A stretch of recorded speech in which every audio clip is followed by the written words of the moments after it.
रंभा नावाचा एक पराक्रमी आणि शक्तिशाली राजा होता. एके दिवशी त्याची नजर नदी किनारी चरणाऱ्या एका सुंदर म्हशीवर पडली. तिचं सौंदर्य पाहून त्याने स्वतः म्हशीचं अवतार घेतला आणि तो तिच्यासोबत सागरात राहू लागला. क्षण संगमातून महिषासुराचा जन्म झाला. महिष म्हणजे म्हैस आणि असुर म्हणजे शक्तिशाली राक्षस किंवा रक्षण करणारा. आपल्या आईकडून त्याने जंगली प्राण्यांचे बळ मिळवले आणि वडिलांकडून राक्षसाची वृत्ती. पण या दोन्हीच्या मिश्रणातून महिषासूर नेहमी विनाश आणि अधर्माकडे झुकू लागला. अमरत्व मिळवण्याच्या आशेने महिषासुराने भगवान ब्रह्मदेवाची कठोर तपश्चर्या सुरू केली. त्याच्या तपामुळे संपूर्ण पृथ्वीवर अंधार पसरला. अनेक युगानंतर ब्रह्मदेव त्याच्या भक्तीने प्रसन्न झाले आणि त्याच्यासमोर प्रकट झाले. ब्रह्मदेव म्हणाले, महिषासुरा, तुझ्या भक्तीने मी प्रसन्न झालो आहे. माग, जो वर तुला हवा आहे तो माग.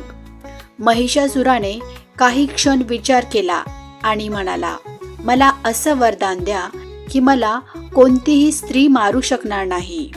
ब्रह्मदेव क्षणभर थांबले, कारण त्यांना माहीत होतं की या वरदानात एक मोठी त्रुटी आहे.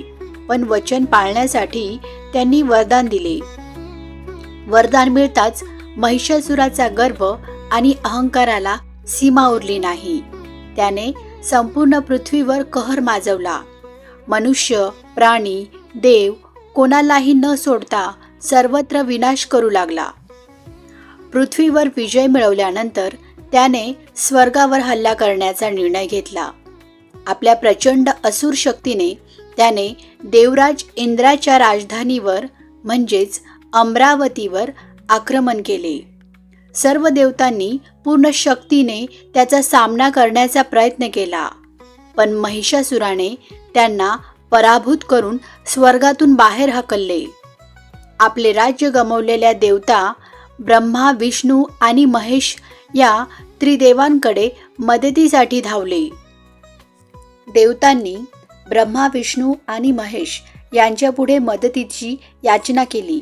त्यांनी सांगितले की कोणताही देव किंवा मनुष्य महिषासुराला मारू शकत नाही, पण एका स्त्रीकडून त्याचा वध होऊ शकतो. मात्र तीनही लोकांमध्ये अशी कोणतीही स्त्री नव्हती जी इतकी शक्तिशाली होती. मग त्या तिघांनी एक विलक्षण निर्णय घेतला. त्यांनी एक अद्वितीय, अपार, शक्तिशाली स्त्री निर्माण करण्याचा संकल्प केला. सर्व देवतांनी आपली ऊर्जा एकत्र केली आणि त्या तेजस्वी प्रकाशातून प्रकट झाली एक सुंदर, शक्तिशाली मा दुर्गा. विष्णूंनी तिला सुदर्शन चक्र दिलं, ब्रह्मदेवांनी आपलं कमंडल, शिवांनी त्रिशूल, इंद्रांनी वज्र व इतर देवतांनीही आपापली दिव्य अस्त्रे अर्पण केली.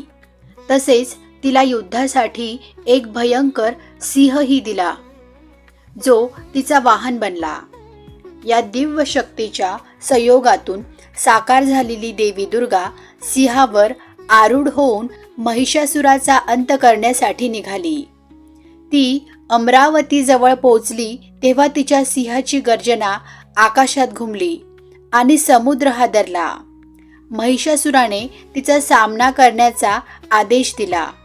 लवकरच रणभूमीवर शस्त्रांचा आवाज घुमू लागला आणि राक्षसांच्या लाटा देवीकडे धावून गेल्या. पण देवीच्या दिव्य शक्तीसमोर ते सर्व एकामागून एक कोसळले. शेवटी स्वतः महिषासूर युद्धभूमीवर उतरला. देवीला भ्रमित करण्यासाठी त्यांनी आपली सर्व काळी शक्ती वापरली. कधी सिंह, कधी हत्ती, कधी मानव तर कधी म्हैस याचे रूप धारण केले. पण देवी दुर्गा त्याच्या प्रत्येक रूपावर मात करत राहिली. 9 दिवस आणि 9 रात्र हे प्रचंड युद्ध चालले. 10व्या दिवशी देवीने महिषासुरावर आपला त्रिशूळ प्रहार केला. तो प्रहार इतका शक्तिशाली होता की महिषासूर तात्काळ भूमीवर कोसळला आणि त्याचा दशतीचा अंत झाला.